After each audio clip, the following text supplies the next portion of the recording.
Maswerteng hapon po mga ka-STL. Narito na po ang mga numerong nanalo sa STL Rizal, STL Pampanga, STL Muntinlupa at STL Quezon ngayong hapong ito, April 9, 2026, 4 p.m. second row result.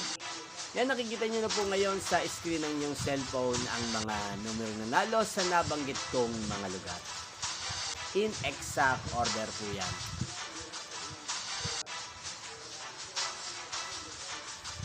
Yan, sa mga nais pong magpa-shoutout sa channel na to, huwag po kayong mahiyang mag-comment at mamayang sa third row ng nabanggit kong mga resulta ay isi-shoutout ko po kayo. Yan, inyo pong napanood ang resulta ng STL Rizal, STL Pampanga, STL Muntinlupa at STL Quezon sa channel na to, Roderick Hernandez TV. Magkita-kita mong muli tayo mamayang third row sa nabanggit kong lugar. Yan. Thank you for watching. Yeah, papabili ka po ng tinapay sa bakery. Ay, wait lang. Tatapusin ko lang to. Yeah, Thank you.